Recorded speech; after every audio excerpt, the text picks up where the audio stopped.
the bag work about of apartment 5B. You're now tuned into the Apartment 5B podcast, where we chop it up about hip-hop, R&B, sports, love and life. Hosted by Kill.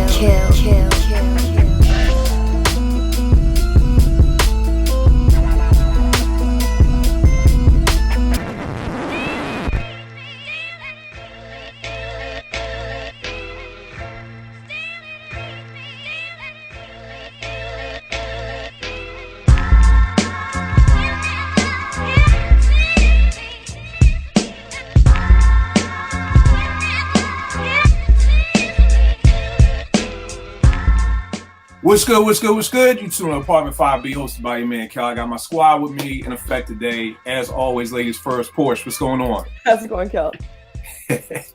Everything is good. Hey, Brooklyn, what's good, fam? What up, man? Chilling. All right. Eddie out the West Coast, what's going on, good brother? Hey, I'm good, Kill. Let's get it. All right, no doubt. And first time sitting in with us, my man, Nathaniel Starr. I linked up with him last week at the King RG Takeover show, bruh. You know how many times it took us to get them drops right. So I had to write that down.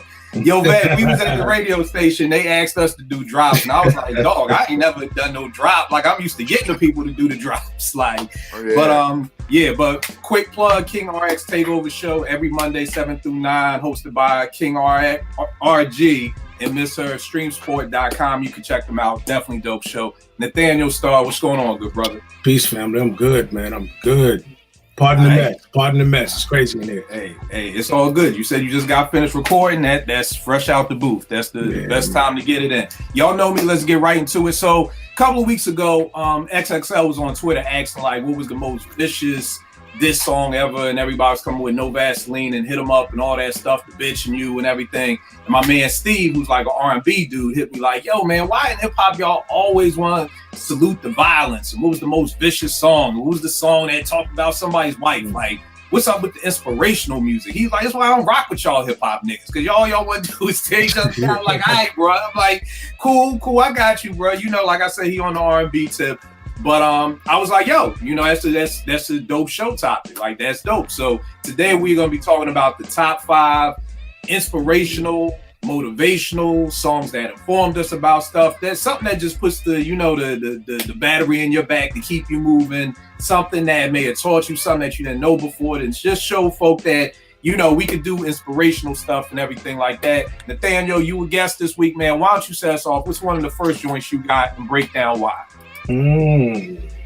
So I'll go with Feeling in the Air by Beans, man. You know, man, that's an anthem, man. That's like one to keep close to the chest, close to the heart at all times, man. I don't know, it's always been one of those songs that make you understand that you have to watch your circle.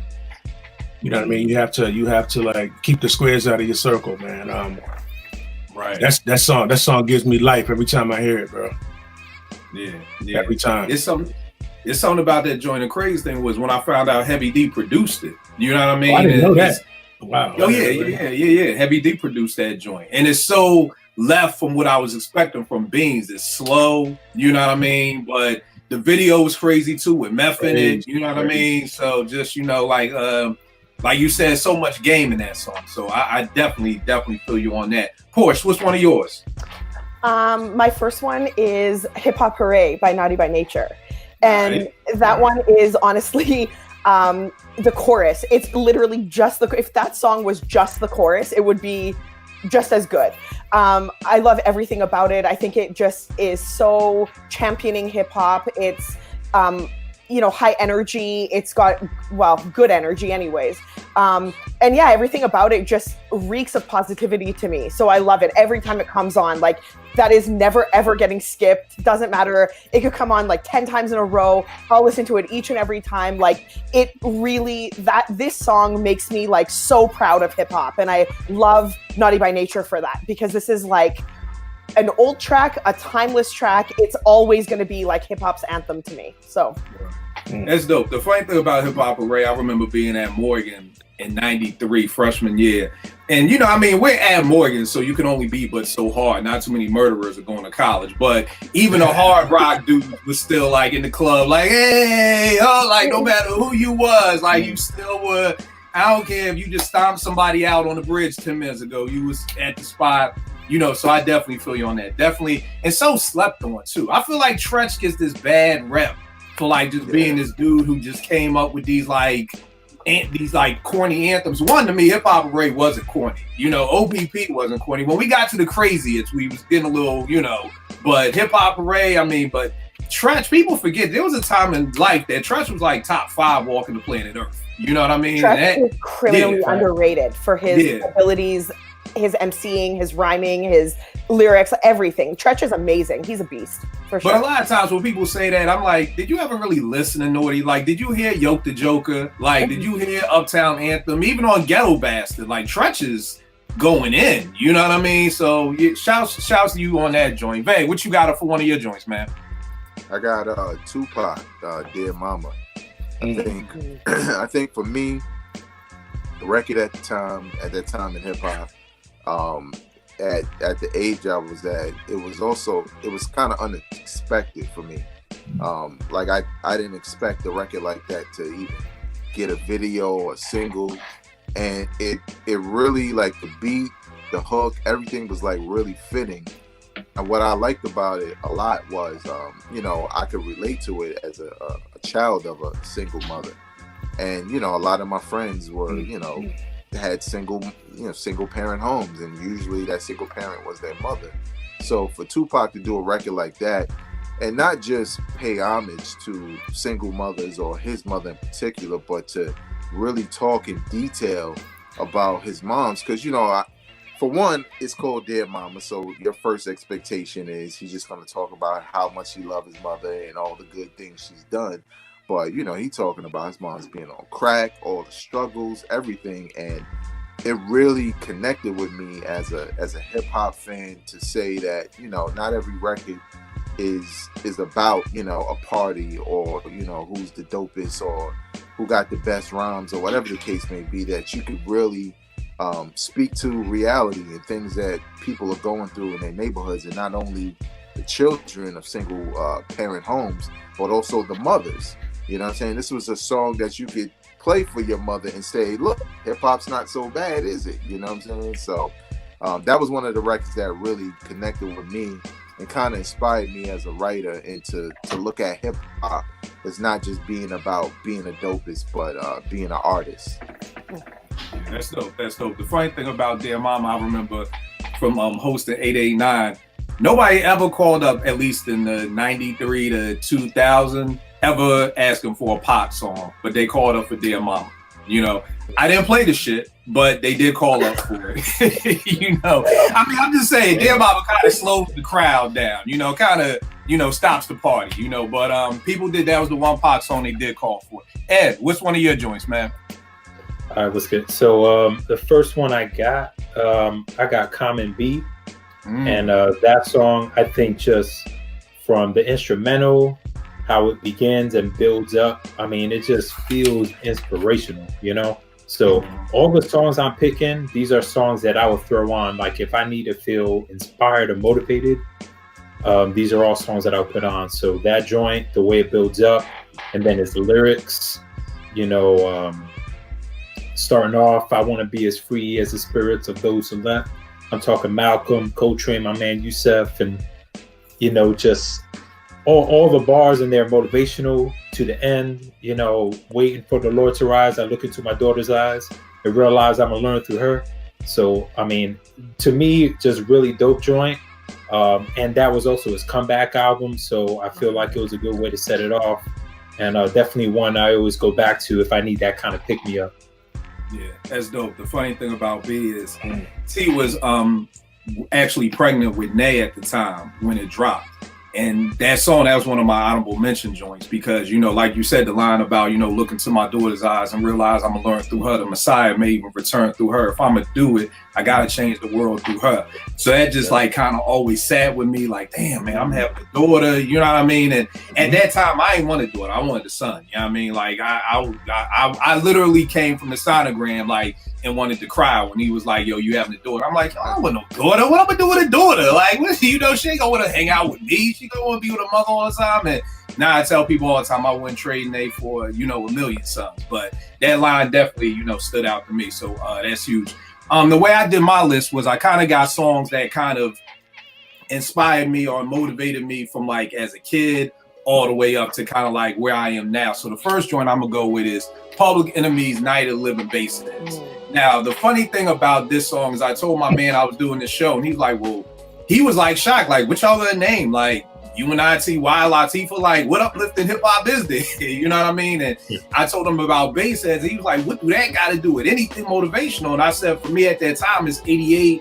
You know, I'm a 8th grader at that time, about to go into 9th grade. A lot of my friends are starting to get into selling drugs and selling crack and everything. And you know, me loving Public Enemy and Chuck D so much that I was like, yo, there ain't no way I could go out here and sell no crack and then come home and listen to Public Enemy. Like, I can't do that. I can't say I love hip hop and I love this culture and then go out here and do the very opposite of what Chuck D is teaching. So for me, like, me and Chuck have had conversations about this on the timeline, just about how much that album, It Takes a Nation, how much his words like literally shifted the direction that I would have probably moved in if it wasn't for Public Enemy.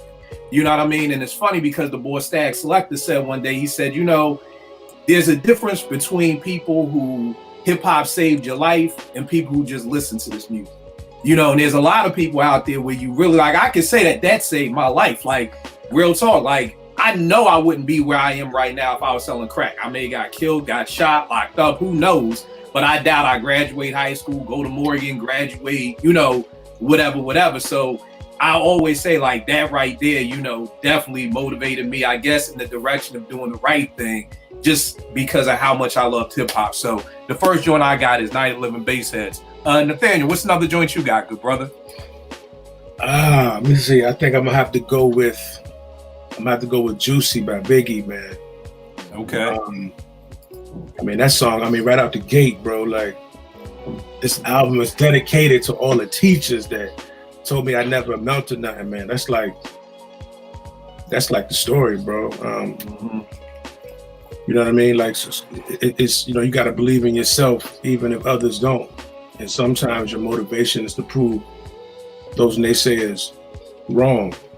You know what I mean? Like, and so, like, major success story, man. Like, when you talk about going from negative to positive, you know what I mean? Like, the whole spirit of the song, bro, it's like, that's one of my favorite songs of all time, all genres, everything, you know what I mean? So, you know, we spoke at the other podcast, man. I mentioned that I'm not necessarily a hip hop head, but I definitely have hip hop close to the heart. And as it stands, man, that song right there, bro, is like, that's probably my favorite song, probably all time. Dope. That's what's up. Would you say it was because you could relate to it more? 100%. All right. 100%, man. Man, it felt like I opened my mouth and he was talking, man. Like, that doesn't really happen too often. Like that's the goal as an artist, to be able to do that for fans or people that just enjoy your music. That's one of the songs that I can say, man, like, super motivational, like to the highest extent, for me at least. Right. And it's dope that you said that, because the next song, kind of how you just explained it, like, you know, you feel like he's talking for you. That's how I feel about the next joint I got up. So I definitely feel you on that. Mm-hmm. Porsche, what's your next one up, miss? I got Tupac's Keep Your Head Up.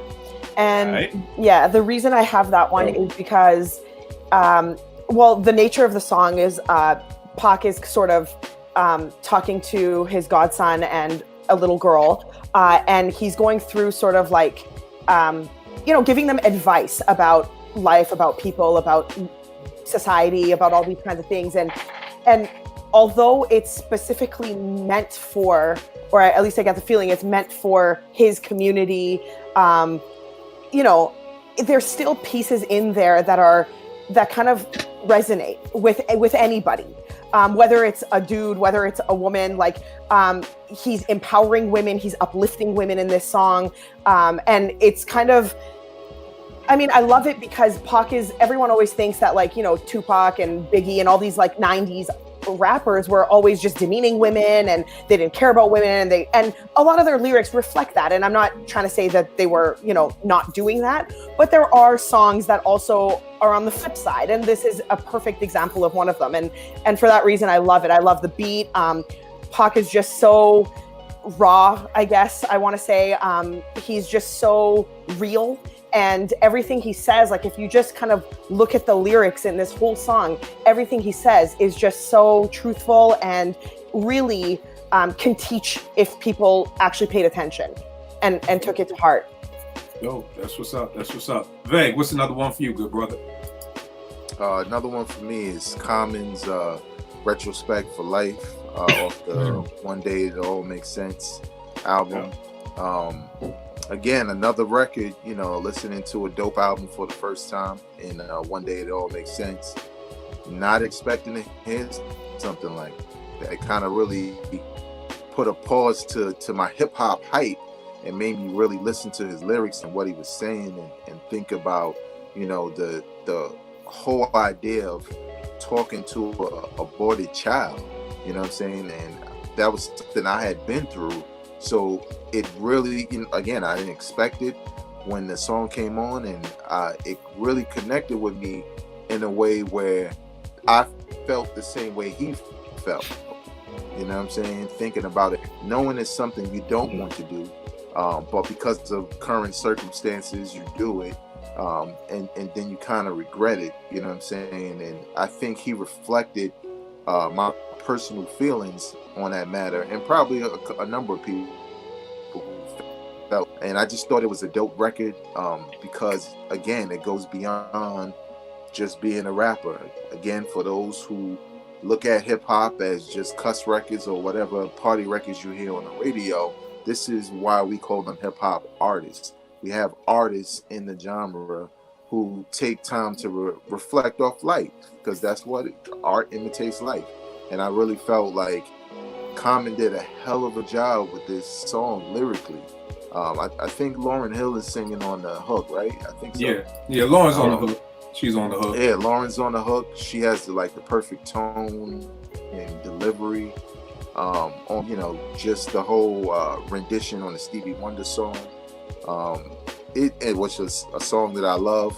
I thought it was just a perfect combination of concept, lyrics, energy, and just you know, overall one of those inspirational records for someone who maybe never been through it, or just to make you think about it if you have to make that choice. So I thought that was dope. Yeah, I think we did a show once, babe. I don't know if you was on this one, where we were looking at like lyrics from some of our favorite songs, and just looking at those lyrics, like reading them versus just hearing them, you know, because I've always loved that song too. But like reading the words, like literally like reading them on a piece of paper versus just hearing them, just even hit me even harder than, you know, when that happened. You know what I mean? So yeah, very, very dope song. Very dope song. And what you got for another one? All right, so my next one, this one's a little bit not as popular as a Common joint, but I know Portia knows this one because she's a fan of this artist. It's Blue in Exile, and the name of the song is Below the Heavens, the title track. And the reason why I love this song is, so I put it like this: most motivational songs in hip hop, I say the majority, they're either talking about hustling or they're talking about making it in hip hop, right? And makes sense. That's what most of these artists can relate to. This joint for me is just motivational and inspirational, just regardless, you know, what you have going on in your life. He starts the song talking about how he grew up as a child, going to church, and the things that his parents will tell him, and, you know, wanting to get to heaven and stuff. And then he breaks down towards the end of the joint. Some of the lyrics, he says, every man has his own heaven. The difference is the way that he envisioned it. So if you make your heaven pictureless, by the time you die, you'll be drifting in an imageless field. So build your heaven full of blessed thoughts, that's real. You can stress it or just let it walk. I got a question. If a man can make his own heaven, can he make his path to get to it too? Only spit through a truth. So for me, that really spoke to me, because, it's basically saying, whatever your walk is, just, follow your path, and that's basically getting to your heaven, which is your goals, what you want to accomplish in life. Dope. I gotta check that joint out. What's the name of that again? It's from Blue, actually Blue in Exile. The album is the same title as this joint. It's called Below the Heavens. All right. Porsche, I know you're always talking about Blue, so I definitely Blue is amazing. Blue is amazing, and I want to say he's underrated too. I mean, people don't mention him as much as they should. He's fantastic. All right, that's dope. The next joint I got, just like Nathaniel Starr in Vegas joint, I got Outkast, Get Up, Get Out. You know what I'm saying? And that was probably, I always loved the joint, but it kind of hit for me. I guess it was, I graduated Morgan in 97, and I had done strictly hip hop and all these internships. So everybody was like, okay, you're going to get a job. You good. I ain't getting no job.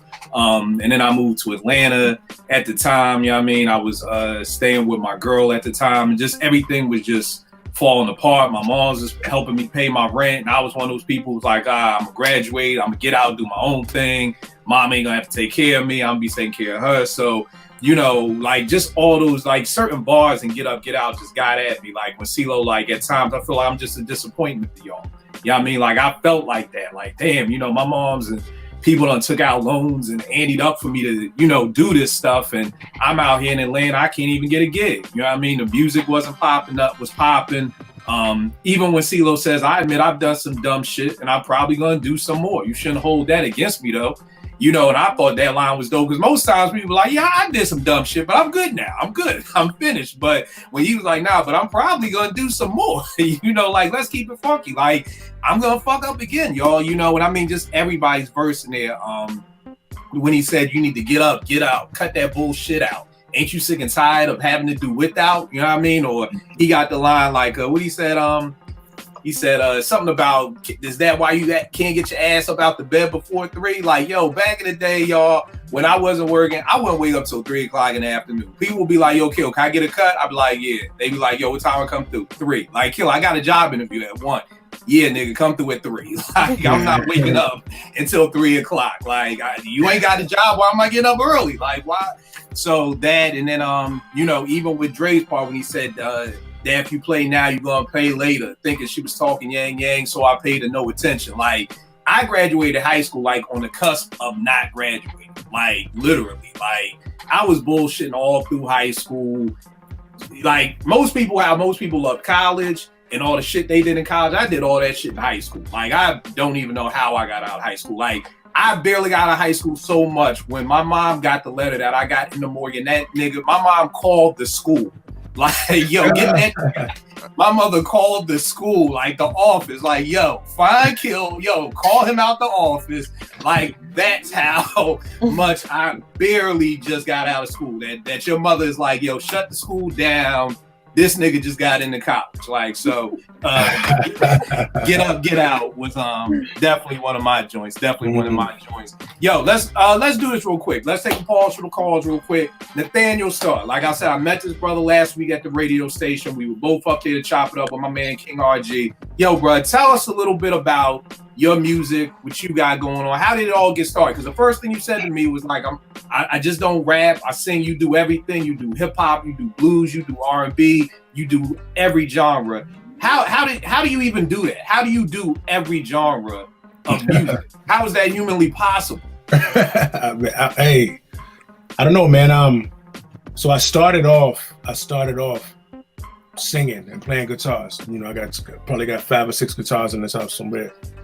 So singing is my foundation, man. The earliest music with me was singing. So when you're playing the guitar, it's usually some folky sounding singer-songwriter type stuff, man. So My earliest beginning was singer-songwriter vibes, man.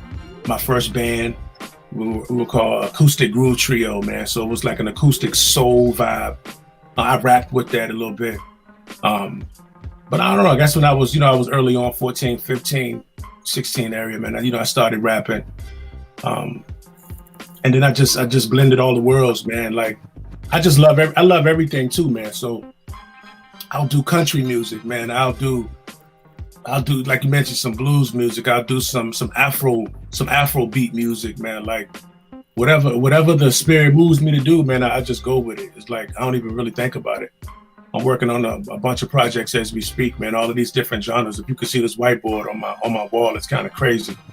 I don't know, bro. I just make music, man. It's like breathing, man. So we just go with it.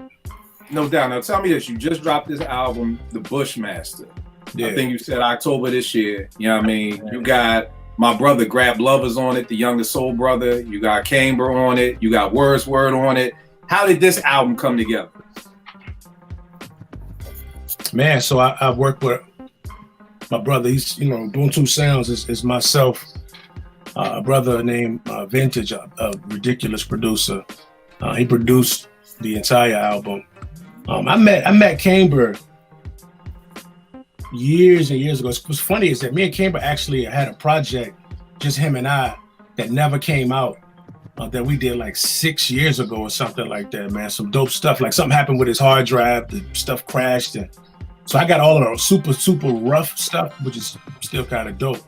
So I met him years ago. I actually reached out to him on Twitter, man, years and years ago. That's probably the last time I logged into Twitter. It's crazy. I got to step my Twitter game up. You got to step your game up, bro. I know it's crazy, bro. It's crazy. So Camber's family, man. Grap, I met all of them through. I met Grap and a lot of the low budget cats from knowing Camber. So who else is on there? I got Wordsworth on there. Super dope, crazy MC. He was actually at a music festival this past summer in my city here in Charlottesville, man. So we linked up, chopped it up, and was like, yo, bro, I want you on there, man. And the vibes was right, so we did it, bro. All right. So what would you say is the dopest song on his album? Like, somebody, like right now, somebody who's never heard Nathaniel start, where do they start with? Where we was talking about this offline when my man was telling me, Kill, sell me on Rock Marciano. You know what I mean? So if somebody is right now saying, Kill, sell me on this dude Nathaniel Starr, because I was listening to Kaleidoscope, which is dope, but that's more the R&B side of things. 100%, yeah. You know what I mean? A lot of live instrumentation and all of that. Right. So if you want hip hop, where should they start with you, with Nathaniel Starr? Where should they start at? If we going purely hip hop off of this album, man, you probably got to go to that song. It's the last song on the album called Parlor. It's like a posse type thing where all of us going back to back to back. It's featuring my brother A.D. Carson, who's a professor of hip hop here at the University of Virginia. Another good friend of mine named Waterloo. Camber's on there, and then Wordsworth closes it out. Yeah, that's like a back to back, just going at it type hip hop song, man. So if it's purely hip hop out there, probably that song Parlor. All right, and on the R&B side of things, we say Kaleidoscope. Man, Kaleidoscope's old, bro. Like, it's hard for me to. I know you forget your stuff. I remember at the radio station. Crazy. No, not Kaleidoscope. So we want R&B. I'm gonna have to go with my latest single, man. It's called Hello. It's gonna be on an album called Eros. It's not out yet, but the single is out. The song is called Hello. So if you want to know how I get down with the R&B type of thing, probably Hello, bro. All right. So where can they get at you? What are you on? I know you're not on Twitter. We talked about that, but you good on IG? Where can they get all your music at? Yeah, man. So everywhere, it's just available everywhere digitally, bro. Just under Nathaniel Starr. If you want to buy it directly from me, my Bandcamp page, of course. So it's www.nathanielstarr.bandcamp.com. That goes directly to me. Other than that, Spotify, Apple Music. It's everywhere, man. I prefer you get it directly from me though. I think you should. As I think most artists, I'm sure as most artists would like, because them Spotify and them Apple numbers never look like they supposed to add up to what I'm praying they add up to. They never seem to look right. So I swear everybody like, yo, Kill, I brought your shit like 8 times. Now I go get that paycheck. And I'm like, nigga, did anybody buy this? Like, get so I definitely feel you. Bandcamp. Yeah. All right, no doubt, good brother. We'll chop it up more about that later. But yo, give me another motivational joint for me. Another motivational joint. I'm gonna probably have to go with. You know what I'm gonna go with? I'm gonna go with "Real Big," man. By Nipsey, bro. I'm gonna bring it to a little bit newer side of things, man. That's another song. It's just all inspirational songs, man. That motivate me, man. Like, my situation may not be as spoken of and present anymore, but like, man, it's just like when you can find that place in your mind as an artist, especially, and like recall what it felt like to be stupid,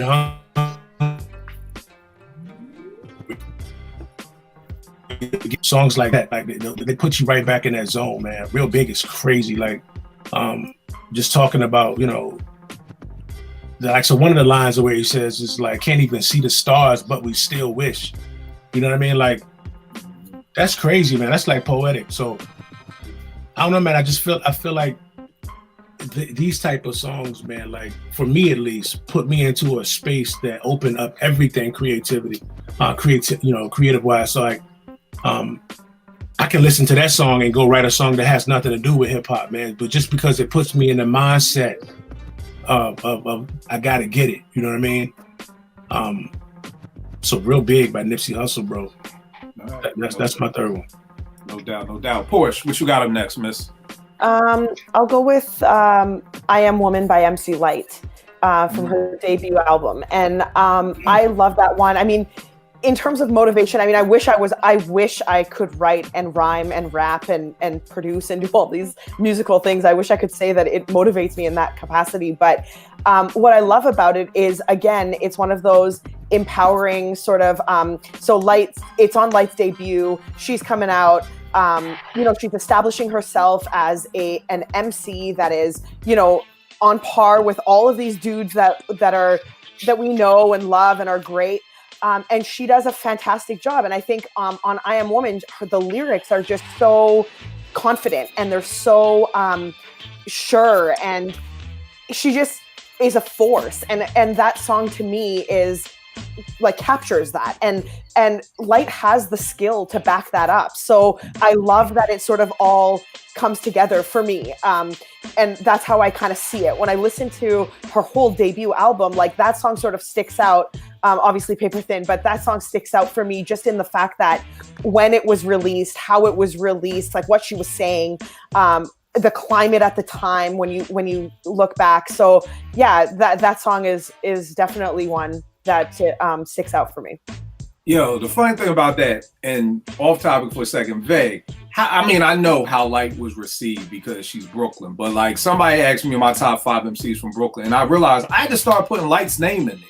You know what I mean? Like, Lyte is at that time, but being from Brooklyn, what was it like? Because I almost feel like having a female MC from Brooklyn like that is like, yo, I'm wearing that shit on my sleeve. Like, like somebody may be like, yo, Stephon Marbury's from Brooklyn, like, you know what I mean? Or Rafe Alston, he from Queens. Like, did y'all have that feeling in Brooklyn? Like, yo, we got like the nastiest chick in the game out of Brooklyn. Like, was it ever that vibe in Brooklyn?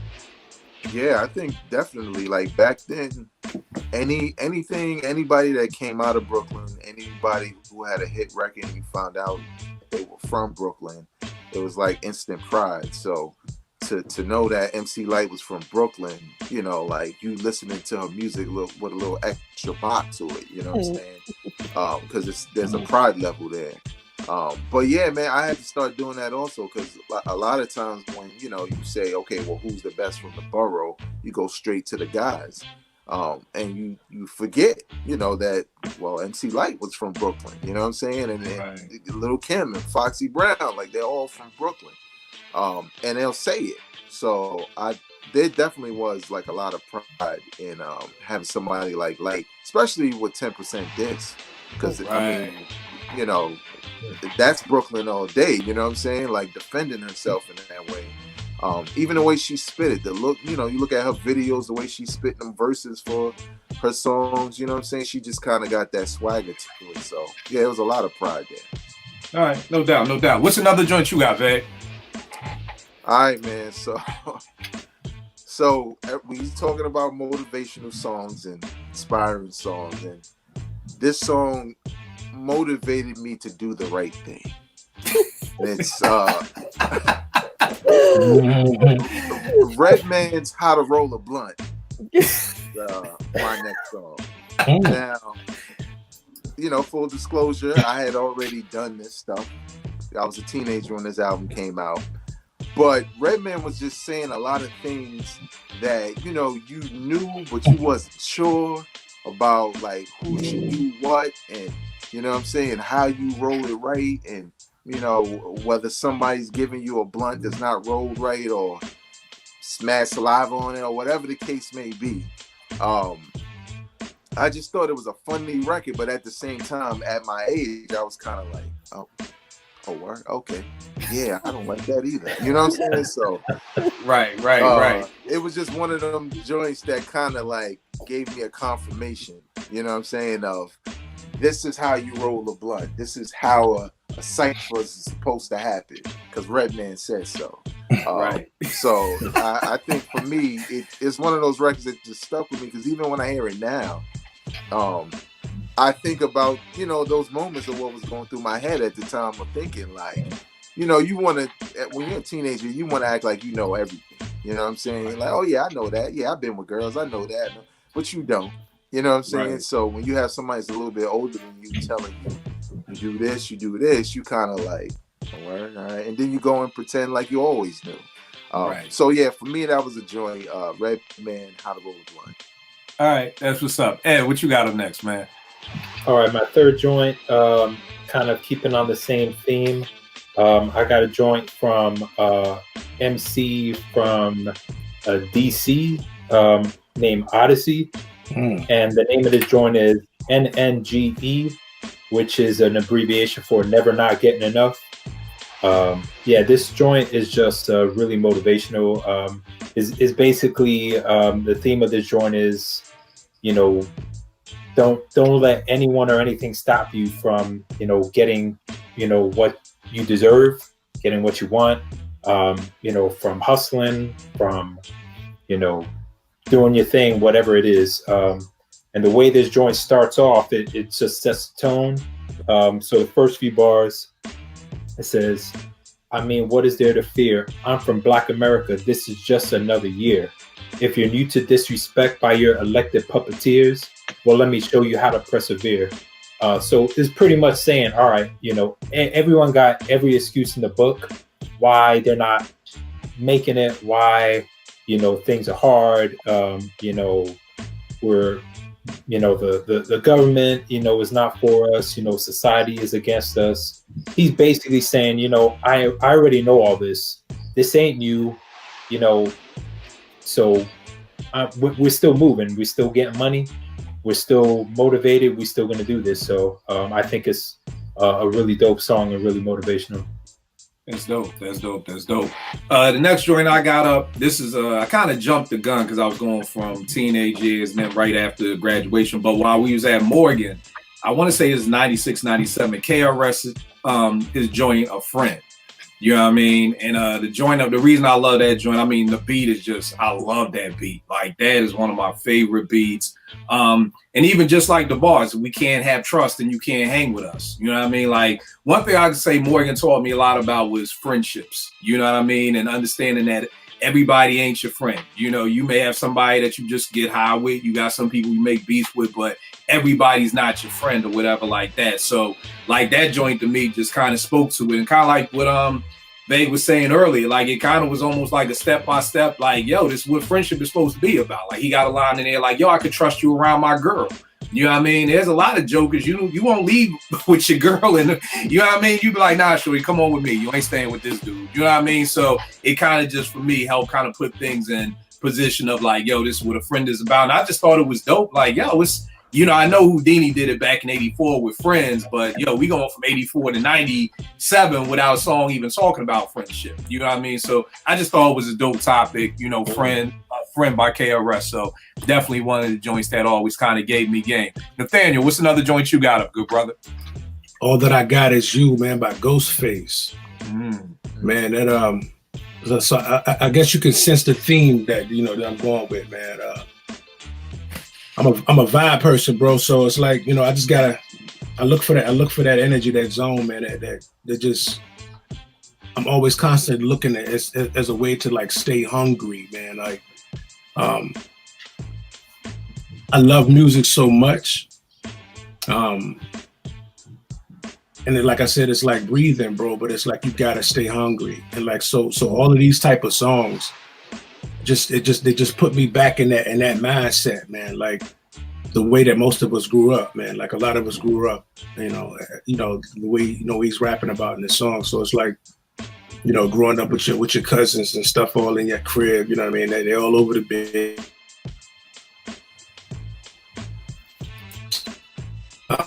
So that was probably me at that time. I mean, it's just like. That whole vibe, bro, like that single mother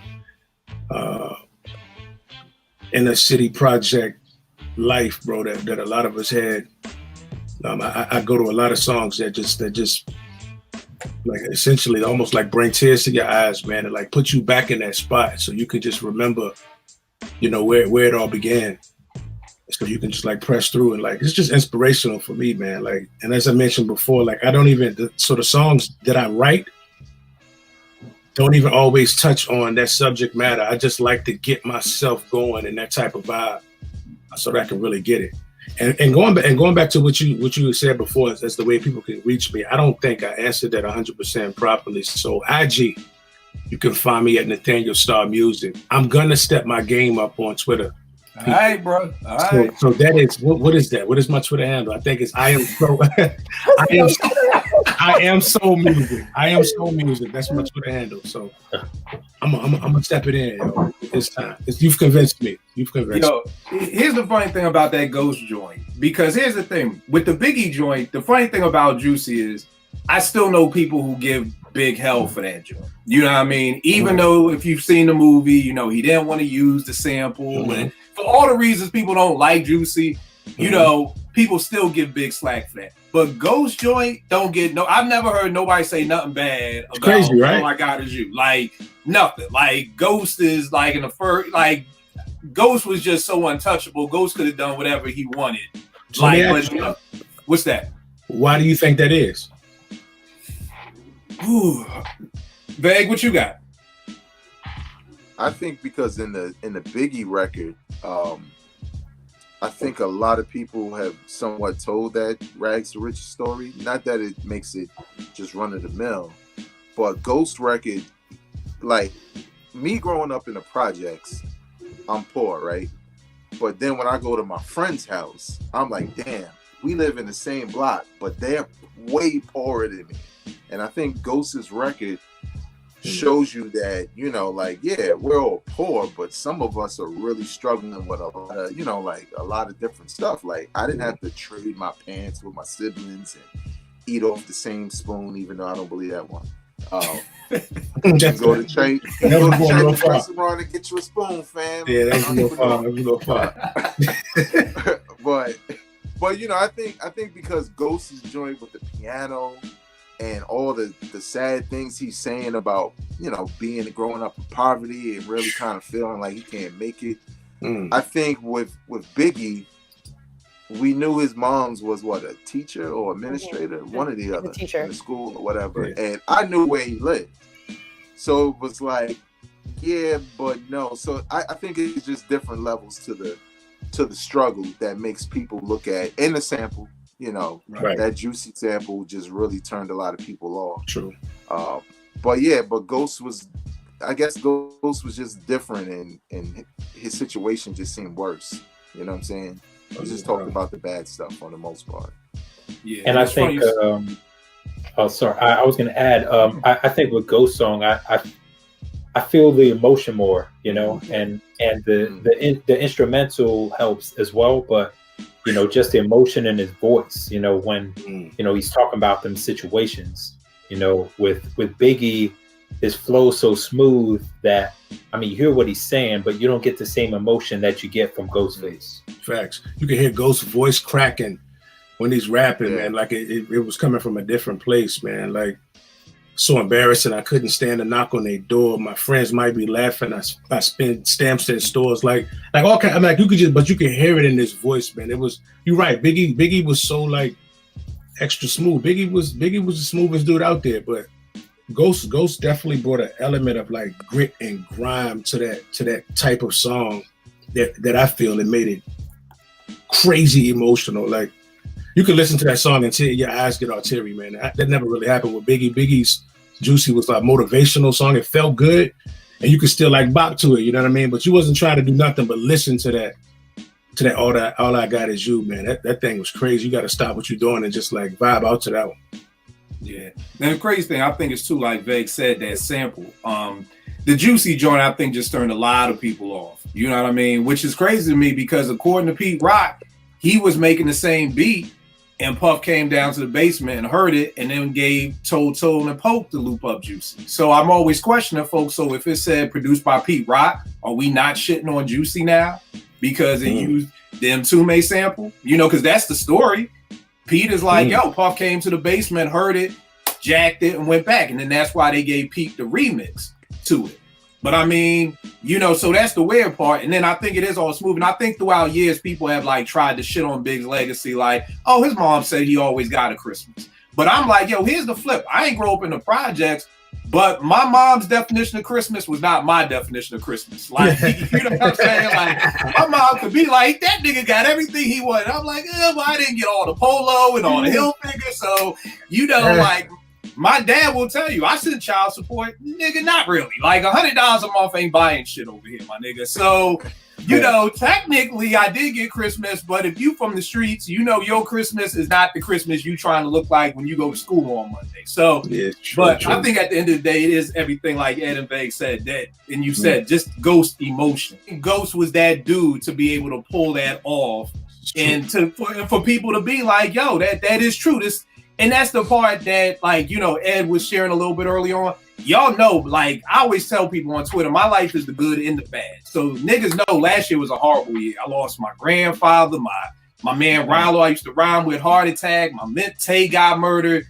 So that's the thing. You know, the great thing about social media is we put all our successes. And then when shit hits the fan, that's when we take our breaks from social media. Whereas I'm like, fuck it, I'm giving y'all the good and the bad. Like, y'all get the bad. Y'all know what the fuck I'm going through. But I think the one thing I loved about that Ghost song was that it kind of allowed somebody to be like, oh shit, Ghost going through this? Like, this is a nigga in the Wu-Tang. Like, you ain't supposed to be going through this. So I think like that's what I loved about the song so much was like they kept saying, you know, like, let's get away from who got the best bars and who's the dopest rapper and really talk about some shit. Like J. Rue said it in the group home interlude. He said, now that, you know, when you have a voice to say something, say something.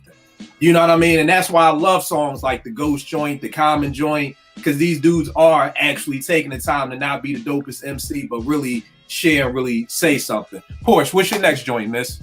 Well, that's a tough one to sort of follow, but I got Common's The Light. And the reason, of course I have that, it's one of my favorites. Right. But the reason I have that is because this song is sort of my hope in love and my hope in hip hop love, if that makes sense. And in all of the biggest stuff. It's dope. It's dope. Anyways, I know I'm a cornball, but anyways, when you hear so much about, you know, women are disposable and like, you know, she's a bee and this and that, like then The Light comes along and it's all fluffy and it's so loving and it's very nice. And I know Common's a womanizer. You guys broke my heart when you told me that. I wanted to believe so bad that he like lives this, and I know he doesn't now, and damn it. But anyways, it gives me hope. So every time I hear The Light, it's just sort of like a sense of, I don't know what it is. It's like a really good sort of hopeful feeling that I get, and it's one that only I don't know that there's another song in hip hop that kind of does that. And it's funny because the closest one would be Common's Unfamiliar from his Black America Again album. That one, again, is sort of along the same line. So, yeah, I mean, The Light is just, it's one of my favorites. I love it. Every time I hear it, it just sort of gives me, it reinvigorates that hope of love. And I love that. So. Yeah. The funny thing about The Light, I think, is so dope. I'm always in love with songs that kind of transcend where hip hop should be.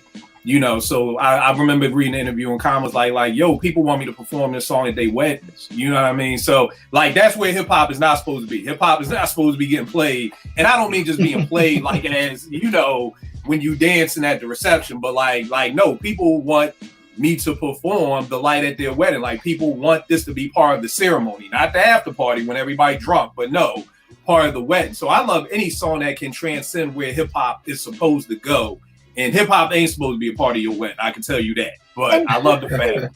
Here's the thing: like a lot of times, R&B is coming from like like love songs in general come from like a male perspective. But if you hear some of these lyrics, like actually a lot of the lyrics in here can be sort of the woman to the man. Like it's one of those ones that you can sort of share. I don't know. I love it. It's like the hip hop version of Disney, like Happily Ever After for me. That's the feeling I get. I love this song. Yo, I'll tell you this about The Light too. I never thought nobody would be able to freak these drums.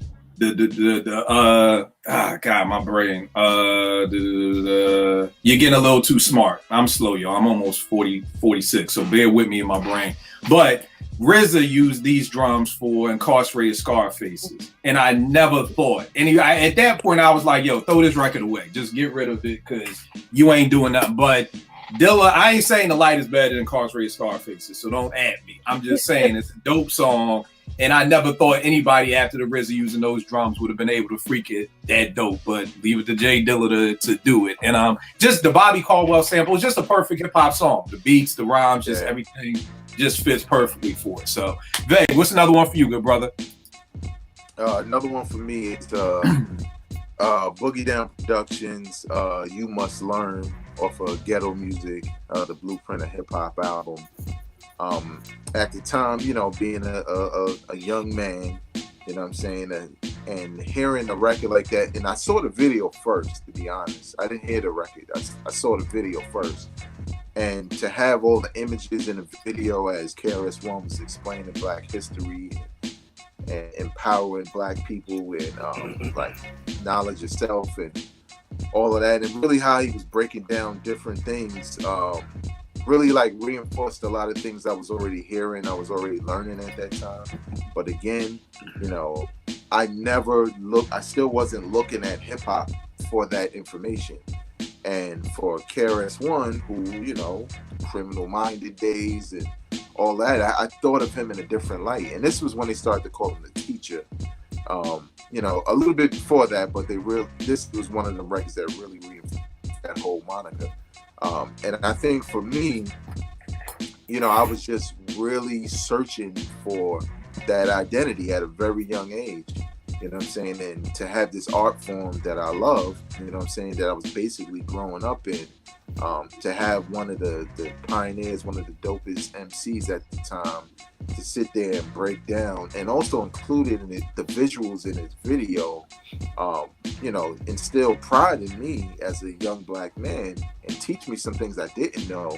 You know, I just thought it was really dope, and it just reinforced a lot of what, you know, I got from groups like Public Enemy, and I got from, you know, reading books and being around people who talk that way. You know what I'm saying? It just reinforced that sense of pride in myself. So I always looked at that record, and in particular that video, as one of the most inspirational things and motivational things for me. That's why I went to HBCU, you know what I'm saying, Morgan State. But yeah, You Must Learn, Boogie Down Productions, KRS-One. That's dope. Ed, what you got? All right, my next one I got Pharoah Monch, Still Standing. That song is just really dope to me. To me, that song feels like when you go to a church and you have someone stand in front of the church and give their testimony, that is the hip hop version of a testimony. Just breaking it down, like what he went through as a kid, dealing with his asthma and all of that, the things he couldn't do, working through that, and making it in life. He says, didn't sell drugs, didn't, do any crimes, didn't, fall into that statistic. So that's, to me, a really inspirational song. And Jill Scott on that, man, she killed it. And going back to the church theme, like her vocals, it just sounds like, a church vocalist. So to me, that whole song just fits that theme perfectly. Really dope. Right, that's dope. I forgot what bar it is and what song it's from, but mine says, evokes the feeling of black choirs. I want to say it's off Desire, but yeah, that's how Jill Scott makes it sound like it is a black choir or something like that. The next joint I got up is I by Kendrick Lamar. I remember the first time when we started the Writer's Bench back in 2013, our first episode was about, what would the soundtrack be for the struggle of what black folk were going through? Now, I can't remember. And this is how bad it is. Been so many murders and deaths at the hands of the police since then. I can't remember what we were talking about at that time in 2013, but like none of us had a song at the time that could be the soundtrack. We all were saying it was, Public Enemy or KRS-One or Tupac. Like nobody was saying anything. So when Kendrick came out with All Right, it just felt like this was like the soundtrack to what black folk were going through right now. Like, I'm fucked up, homie, you fucked up, but if God got us, then we gonna be all right. So that joint like literally became like then it's funny because I know the Roots, that show they got on AMC, I think they did an episode on All Right and kind of just the way it shook the world and everything like that. And the funny thing is I never thought a lot of other people felt about that song like that. You know what I mean? So it was dope. I still haven't seen the app, but it was just dope to see that. But that to me kind of became the soundtrack of what, I felt like black folk were going through at that time. So that's the joint I got. Nathaniel, what's your last joint, man, for the night? Oh, man, it's kind of difficult. So I was going to go with one that was already mentioned. So I'm going to switch it up, man. I think I'm gonna go with "I Can" by Nas, man. Just because I like the way it was, he was talking to the kids, man. Like, I wasn't necessarily a kid, but just the whole idea that you can be more than the environment you're in, that resonates. You don't even have to be from the projects, man. You could be from wherever.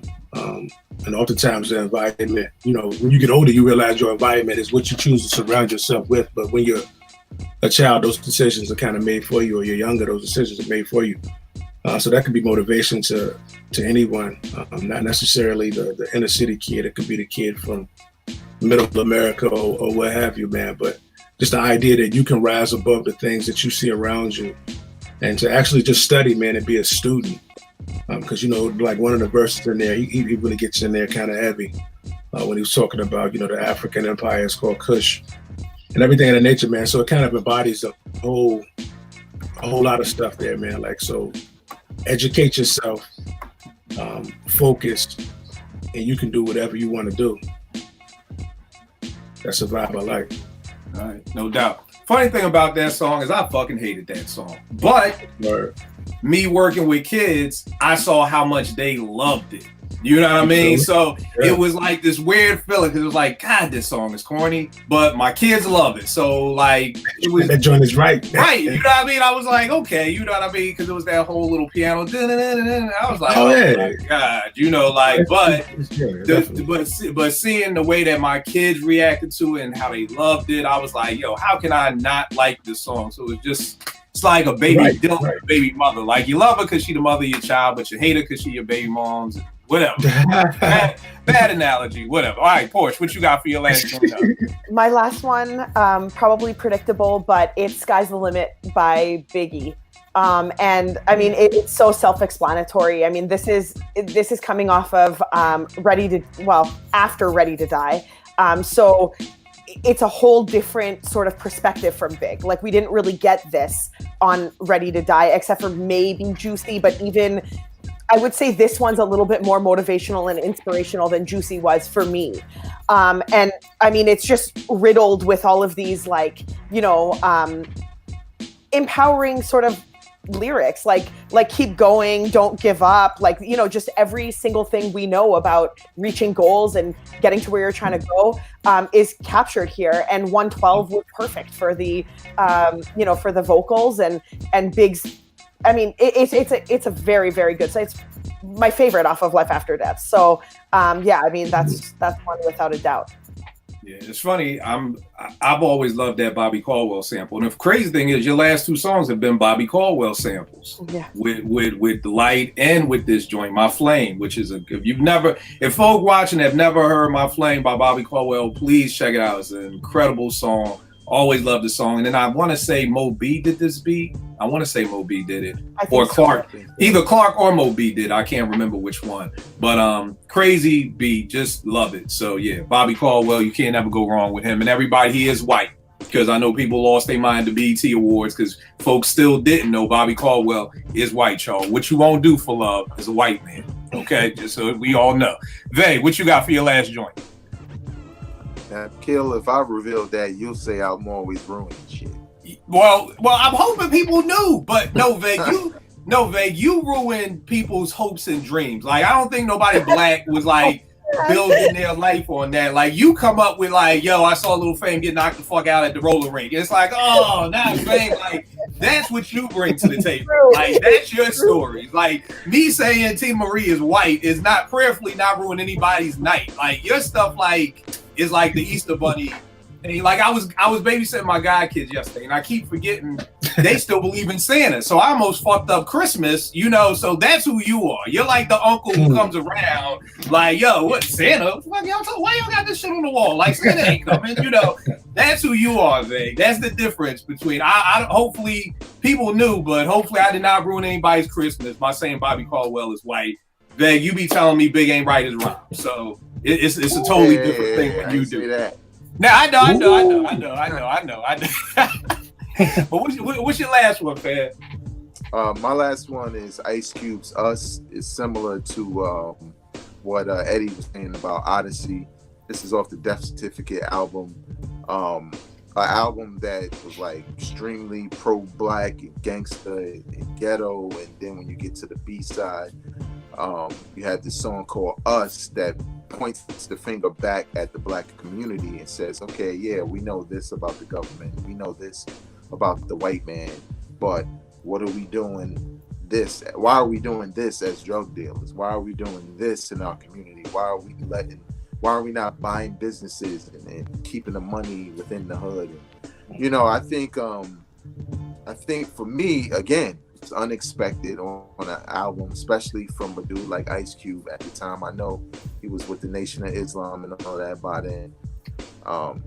But it's more different from the Odyssey record. It's just a little bit more tough love. You know what I'm saying? Because Ice Cube's delivery was usually straightforward and really trying to motivate you by, you know, striking a nerve. You know what I'm saying? Just everything, black on black crime. He touched on so many things, and I think, again, for me, like with some of the other records I named, like the KRS one, You Must Learn, it just reinforced some things I already knew, and kind of, I guess, put the stamp on it because I was a big hip hop fan and I was a teenager at the time, and hearing one of your favorite MCs, you know, basically say, this is what it is, this is why this is. And even though they're in California, it made me look at my hood because I could relate to a lot of what he was saying. You know what I'm saying? Whether it was in my neighborhood, in my building, or in my household. Just, you know, from excuses to all types of things. So it kind of motivated me to the point where I looked at things in life as, you know, I can do better, you know what I'm saying? And if I could do better, maybe I can motivate someone else to do better. And if I do it all in the name of being African American with all the history that comes with that, and eventually when I have kids, you know, they will only know to do better than what I did, and they will only know to empower and have knowledge of self. And to not make excuses and to deal with consequences. So a lot of those things came across my mind, and you know, Ice Cube kind of reinforced it in me at a younger age. So that was a record that definitely motivated me to basically, you know, not be lazy in anything I did. That's dope. That's dope. Ed, what you got for your last joint? All right, my last joint. Honestly, this wasn't on my original 5 list, mostly because I thought someone else was going to mention it. But since we've come this far, it hasn't been mentioned. I got Talib Kweli, Get By. And this song, it's pretty much mostly like the hook and the refrain for me. Of course, you know, you can't help but feel motivated by that.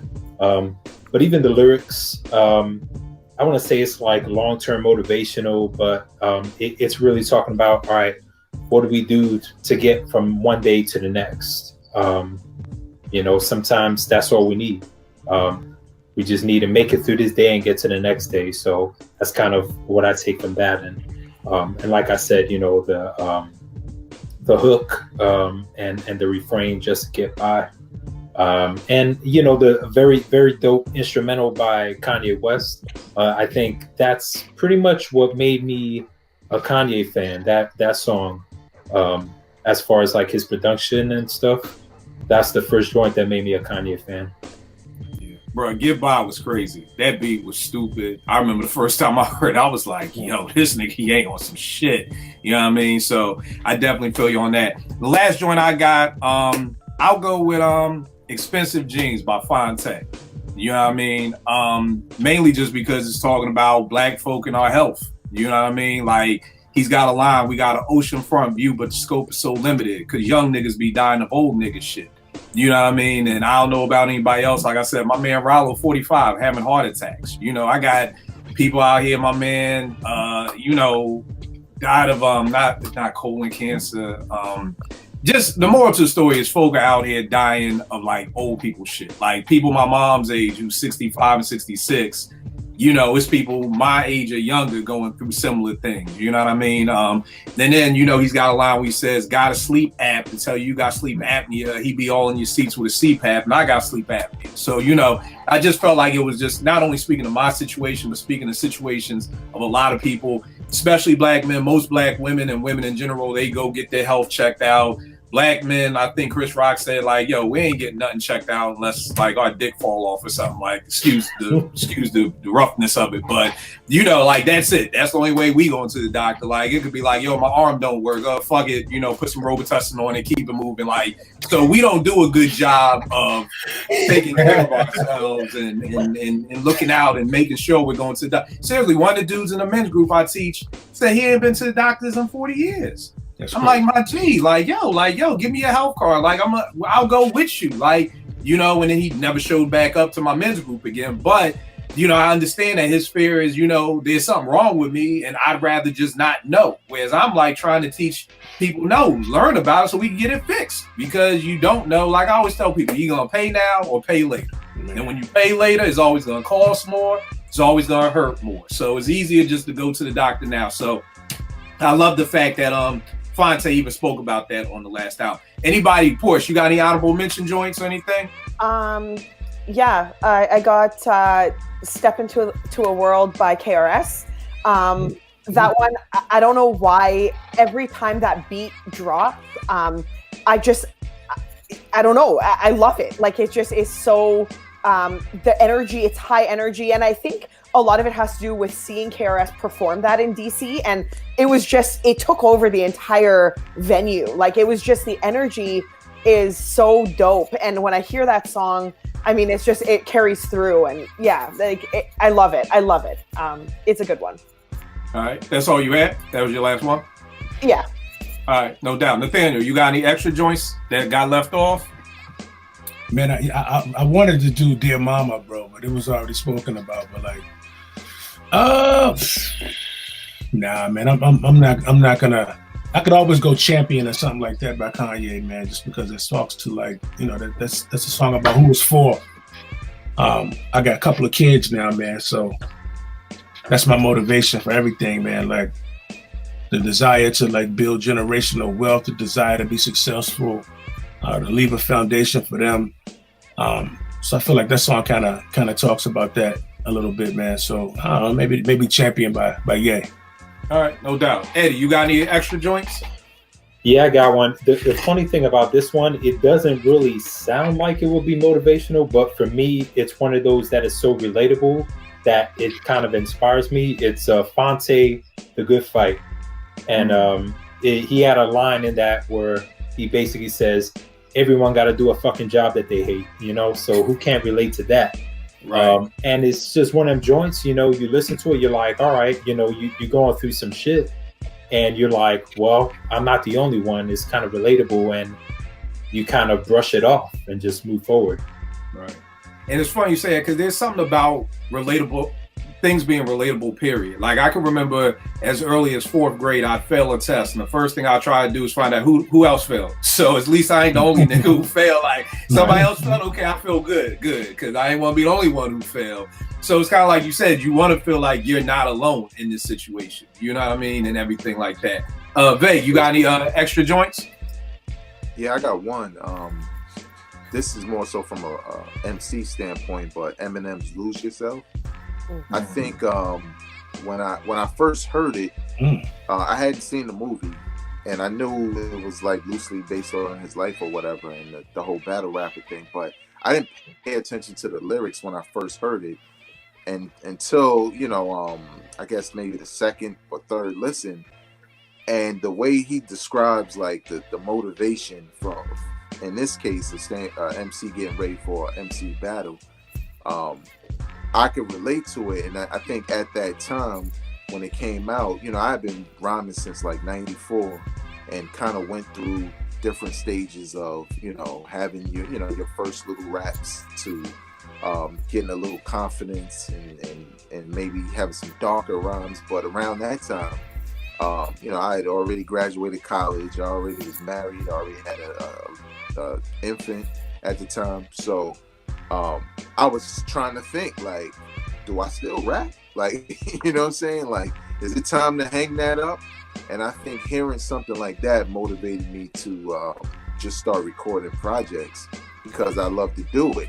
And I think Eminem just really nailed the motivation as an MC, as far as, like you getting your pen ready to say your best things, you know what I'm saying, on wax or whatever. So I always liked that record for that reason, if not for just motivating me to continue to make music. Right. All right. That's dope. I got a couple of joints. One of the first one I'll go with is "Hustle and Motivate" by Nipsey Hussle. You know what I mean? It's funny because people know I work with kids and teens in the hood, and they always be like, "Yo, Kill, you doing God's work," and I'm like, "Yeah, I guess." But there was something about that title, like "Hustle and Motivate." I was like, that's what I do. Like, that's what I do. That's it right there. That is, if you put a line on Kill, what do you do? I hustle and motivate. You know what I mean? And He's got that line where he says, that's all I'm trying to do is hustle and motivate. And then he says, now you official now, but you got a soul to save. And like, that always stuck out to me because I'm always challenging folk. Because I swear, I got 10,000 followers. At least 3,000 of y'all mofos are from DC. I beg y'all to come out to my hood to volunteer at my teen center, and none of y'all mofos do it. And that's astounding to me because y'all want to be black historians on Twitter all day and talk about all the shit you doing. But then when I try to get people out to the hood, nobody ever fucking comes out, which is amazing to me. But I've seen black folk hit the streets of DC to, what was it? They were a store downtown was they stopped making them play go-go because like it was getting white folk were moving in, and they said the music was too loud, and like 5,000 people marched in the streets of DC for a fucking cell phone store to not to be able to play go-go.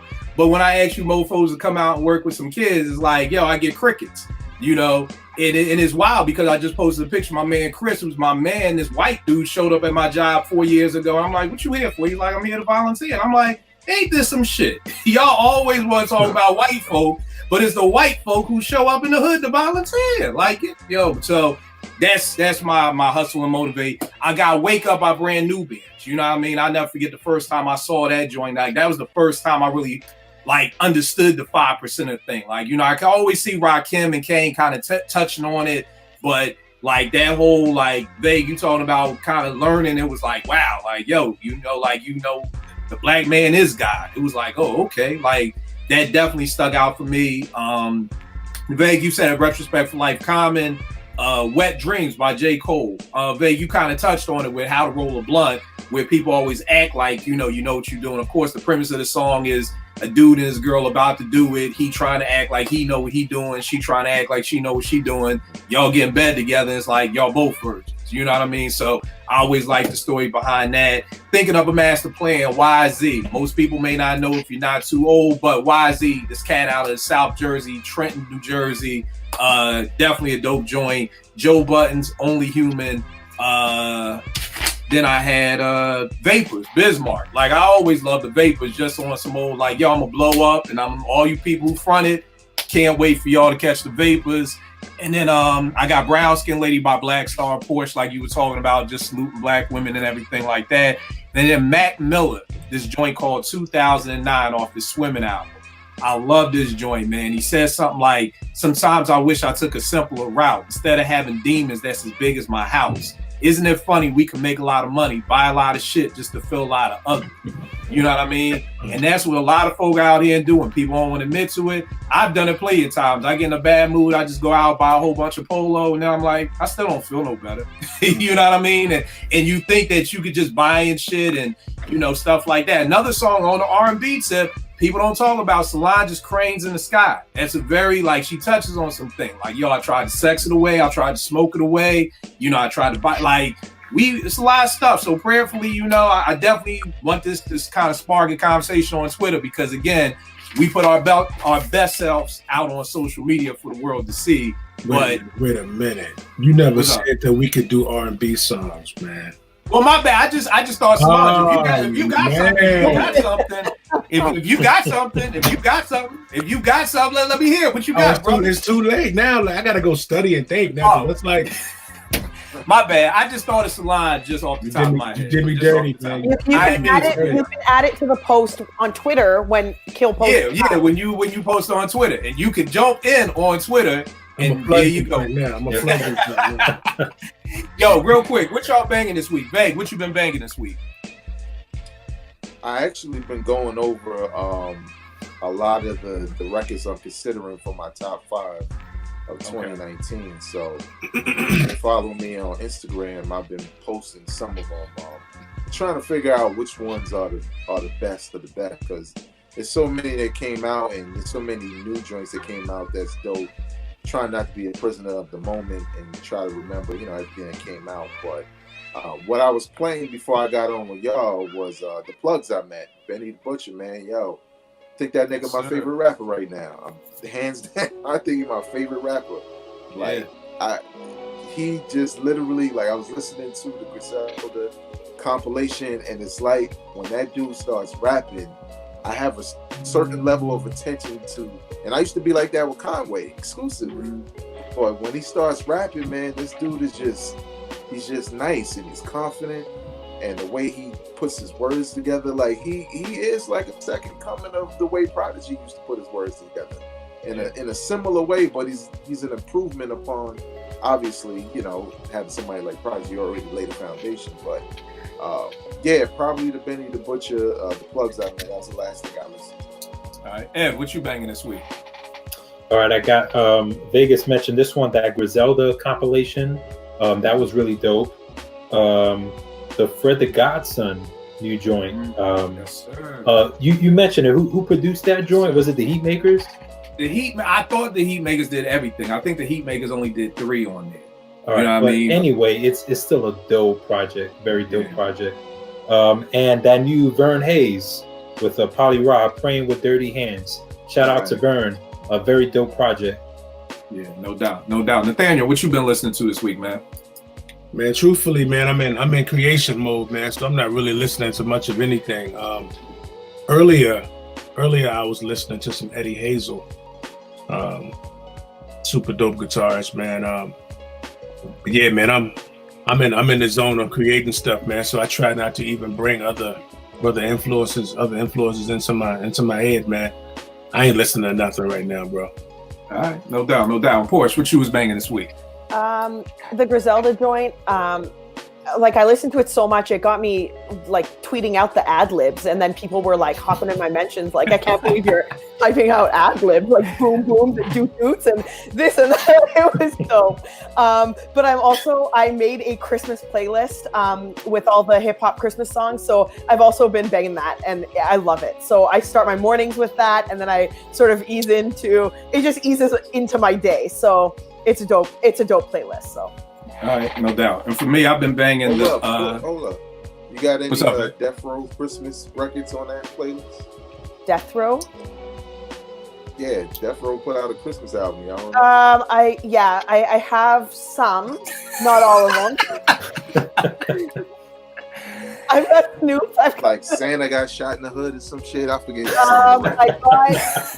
one that says, I think it's like Santa's coming to the MF ghetto or something. Yeah, I have that one with Nate.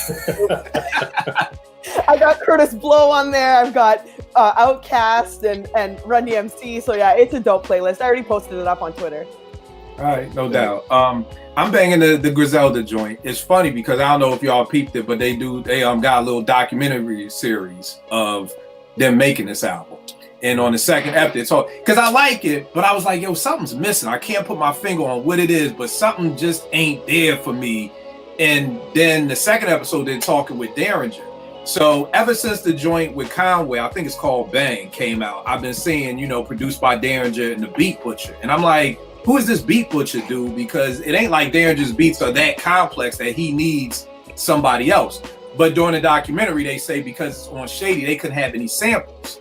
So I guess this guy, the Beat Butcher or whatever, is kind of trying to replace samples that maybe Derringer had, or maybe Derringer is trying to tell him the sound he's looking for. But I think that's, for me, what's missing. Like, that soul, those soul samples that Griselda is built on, that I guess this go round that they couldn't use.